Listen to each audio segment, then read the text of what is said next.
Can you tell us a little bit about easements and what they might look like on a title commitment or title report? So easements is the right to use another person's property for a particular um, reason or use. And it can be for ever with the property and run with the property, or it can be for a period of time. But that's one of the things that's for a particular use. So easements can, in title parlay, are not really a fee title, they're an easement interest only. So they're separate. And so generally speaking, we maintain the easements as a separate parcel in our legal description. Now, there's two types of easements. One easement that benefits the property, so that could be a shared driveway, it could be a view easement, it could be a number of things of that nature. Those benefit the property and the easement is on somebody else's property.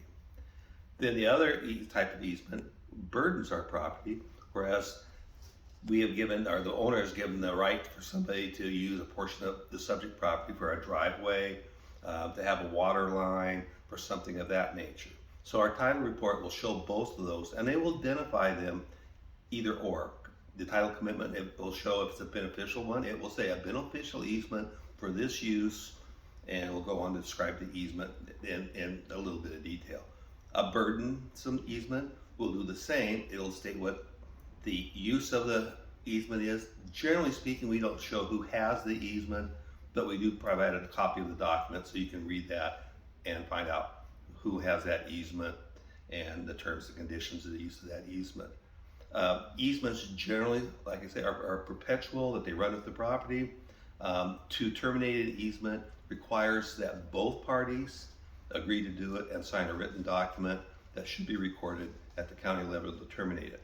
So they can be terminated upon the agreement of both parties. Great. And so generally when we pull the title commitment, if we're seeing that easement, it pertains to the property, the subject property. Correct. We would not show an easement that our property is not a party to for whatever reason. It could be general in nature. Sometimes easements are broad and we don't know exactly where the easement is. Say for instance, on a subdivision, there may be a general easement that says power lines in the front 5 feet of every lot in the subdivision. Or it could be an easement maybe for a power line, we don't know where it's at. So sometimes they're kind of vague, sometimes they cover more than our property, but generally we will not show them in a title report unless our property is either benefited by or subject to that easement. Great. And so then if we have questions about whether or not there's an issue with that pertains to an easement, we could reach out and ask you. Correct. Okay. And we are not engineers or surveyors, but we can and often do provide a location sketch of the general area of the easement upon request. Our resources are limited in that subject, but right. You know, we can do that to give an idea of where they might lie. Some easements are very particular, exactly where they're at, described, you know, right down to the inch and so forth. Others are general and you really can't locate them. They say as presently existed.